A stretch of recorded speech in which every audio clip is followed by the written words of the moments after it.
ہمارا مزاج ہی بن گیا کہ نہیں یہ ان کی مزاج کے ان کے ساتھ رکھو، کہ نہیں مزاج کی موافقت سے تربیت نہیں ہوتی.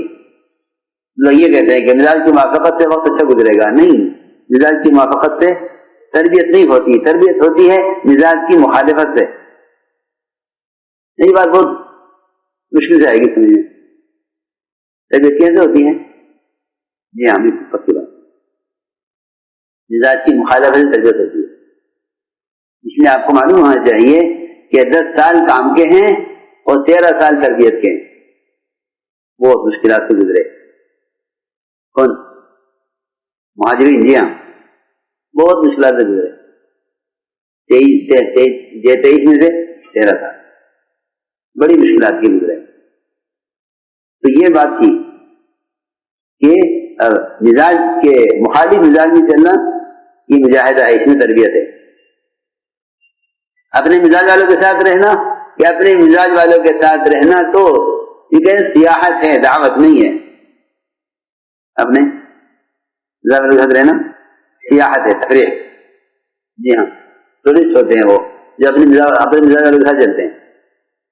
یہ ہمارے ساتھ ہوں گے، یہ ان کے ساتھ ہوں گے، ہمارے ساتھ یہ ہمارے آدمی، ہمارے عزیز والے آدمی ہیں. امت میں تفریق کی اصل وجہ یہ ہوگی کہ اپنے مزاج والوں کو ساتھ لیا. اور یہ اپنے مزاج والوں کو ساتھ لینا یہ دعوت کے ہر اسٹیج پر ہے. میں آپ کو اس ضروری بات کہہ رہا ہوں، جتنی اسٹیج ہے نا دعوت کے سب میں ہے یہ بات. ایک مسجد کے گشت سے لے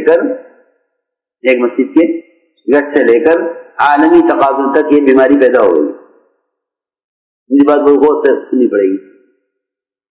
کہاں سے؟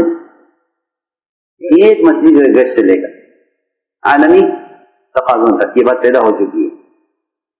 میرا آدمی کون ہے، میرا خیال تو کون ہے. جی یہ بہت بڑی بات کر رہا تاکہ ہم سوچیں اس کو کہ اللہ کی مدد کیوں رکی ہوئی ہے. اتنے کام کے ساتھ اتنی جماعتیں پھر رہی ہیں کہ نصرت کے نزول کا سبب وہ امت کی اجتماعیت ہے. اجتماعیت اس کو نہیں کہتے کہ اپنے اپنے مزاج کے لوگ جمع ہو جائیں. یہ نہیں، یہ امت کا اختلاف ہے، یہ امت کا اختلاف ہے. یہاں یہ اجتماعیت نہیں ہے، امت کی اختلاف ہے. امت کی اجتماعیت یہ ہے کہ رنگ، زبان اور علاقائیت اور برادری کی نسبتیں ختم ہو جائیں. یہ اس کو اجتماعیت کہتے ہیں.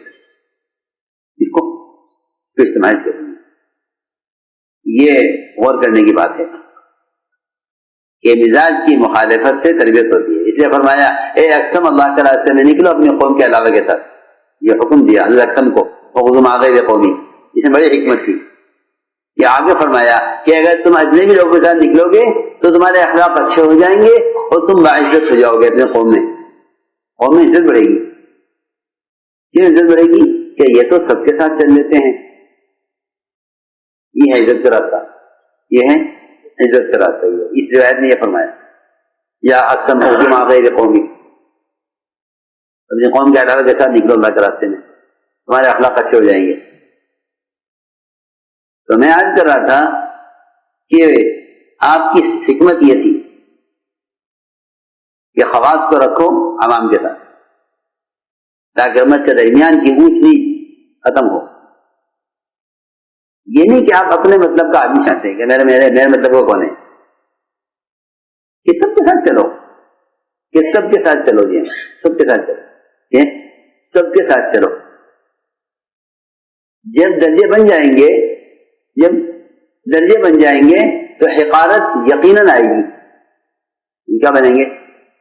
درجے بنیں گے تو حقارت آئے گی. یقینی بات ہے کہ یہ اونچے ہیں، یہ نیچے ہیں، یہ عزیز ہیں، یہ حقیر ہے. کیا آئے گی؟ حقارت آئے. اور یہ کہیں کہ مسلم کی تحقیر، سننا غور سے، مسلم کی تحقیر کہ یہ تو اسلام سے محرومی کا سبب ہے. مسلمان کی تحقیر، یہاں مسلمان کی تذلیل، کہ تمہارے دائرے میں کوئی بھی آوے اس کا ایک مقام ہے، اس کا ایک مقام ہے. کوئی بھی آوے. حضور اکرم صلی اللہ علیہ وسلم نے حضرت بلال کو مؤذن بنایا. ہاں لیکن یہ کالے ہیں، یہ کالے ہیں، ان کو مؤذن بنایا کہ میرا مؤذن بلال، حالانکہ کالے ہیں جی، مؤذن حضرت بلال کو بنایا، حالانکہ کالے ہیں. تو کالوں کا یہ احساس ہٹایا کہ گوروں کے درمیان اپنے آپ کو اس قابل سمجھیں گے نہیں سمجھیں گے. دیکھو ایک کالے آدمی نے کہا کہ یا رسول اللہ آپ سب تو گورے ہیں، آپ سب تو گورے ہیں، جی جی آپ سب تو گورے ہیں، میں کالا ہوں، میں جنت میں داخل ہو جاؤں گا نہیں؟ آپ نے فرمایا تجھے معلوم نہیں کہ تیری جنت میں تیرے چہرے کی سفیدی کتنی مسافت سے نظر آئے گی. جی ہاں، اور بتا دی صبح کتنی مسافت سے نظر آئے گی. یہ بتلایا کہ جب تم یہاں جمع ہوگے ہمارے ساتھ تو وہاں کیسے جدا ہو جاؤ گے؟ یہ بڑا کیا، یہ نہیں کہ تم ہمارے ساتھ نہیں ہو. میں ایک بات کہی بیچ میں، ایک جملہ کہا ہے کہ کسی مسلمان کی تحقیر اسلام سے محروم کر دیتی ہے، کیونکہ کالا ہے، چھوٹا ہے، نیا ہے. اسامہ ابن زید رضی اللہ تعالیٰ عنہ، اجنبی، کالے، ناک پچکی ہوئی، یہ بھی ایک عیب ہے. جی ہاں، عرب کھڑی ناک پہ ہوتے ہیں، عرب کھڑی ناک پہ ہوئی ہے. عجمی افطس ہوتے ہیں، اس کی بھی ناک. عرب آپ دیکھیں گے، آپ عربوں کھڑی ناک والے ہوتے ہیں، یہ حسن کی علامت ہے. یہ سنو، یہ اس کی بھی ناک، اور چہرے پر چچک کے داغ، اور مزید اور رنگ کالا. سنو، آپ اہتمام کرتے تھے بہت زیادہ. یہ فرماتے تھے کہ اگر تو لڑکی ہوتی تو میں تجھے کیسے رخصت کرتا زیور کپڑے پہنا کے، تیری شادی کرتا، زیور کپڑے اچھے پہنا کر. جی ہاں، صحابہ کے درمیان ابھی فرماتے. جی ہاں، تاکہ ہمارے ماحول میں یہ بات نہ پیدا ہو کہ ہم اور ہیں یہ اور ہیں. تو آپ نے ان کی اہمیت کے لیے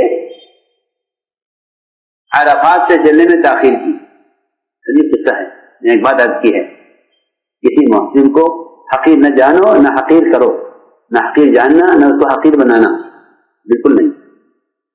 اللہ کی یہاں یہ بہت بڑی بات ہے، لوگ اسے معمولی سمجھتے ہیں. کیونکہ آدمی اپنے آپ کو عزیز بنانے کے لیے دوسرے کو حقیر کرتا ہے. یہ مزاج ہے، انہیں چھوٹا بنا ہوتا کہ ہم بڑے بنیں، انہیں پیچھے ہٹا ہوتا کہ ہم آگے بڑھیں. چنانچہ آپ نے عرفات جو ہے مزدلفہ سے عرفات سے نکلنے میں دیر کیا، عرفات سے بہت تاخیر ہو گئی. اب صحابہ منتظر کہ آپ کیوں نہیں نکل رہے؟ صحابہ منتظر، سارے بڑے بڑے انصار مہاجرین سب منتظر، دوبارہ صحابہ آپ کیوں نہیں نکل رہے؟ بہت دیر کے بعد اسامہ آئے. آپ نے فرمایا کہ ہم ان کا انتظار میں تھے، ان کے انتظار میں تھے. اسامہ آئیں گے تو چلیں گے، ہم آئیں گے تو چلیں. تو اہل یمن نے کہا لو یہ بھی تو اس قابل ہے اس کا انتظار کیا جائے. کیوں اس کا انتظار کیا گیا؟ اس پر اہل یمن نے یہ کہا کہ ان کا کیوں انتظار کیا گیا؟ چنانچہ اہل یمن کے مرتد ہونے کا یہی سبب ہوا. پوچھا گیا کہ اہل یمن کیوں مرتد ہوئے؟ سنو بہت غور سے، ہمارے یہاں تو کوئی بات ہی نہیں ہے، اس کے چاہو جو چاہو کر لو. پوچھا گیا کہ اہل یمن کیوں مرتد ہوئے؟ تو بتایا گیا کہ انہوں نے حضرت اسامہ کا انتظار کرنے کو حضرت اسامہ کی حیثیت کے اعتبار سے حقیر سمجھا کہ یہ اس کی حیثیت نہیں کہ ایک ناک پچکے ہوئے کالے اور چیچک کے داغ والے غلام کی کا یہ اہتمام کیا گیا. کیا ضرورت تھی اس کی؟ بہت ڈرنے کی بات، بہت ڈرنے کی بات. یہ میں نے ایک سمجھانے کے لیے مثال دی ہے، یہ سچی مثالیں ہیں.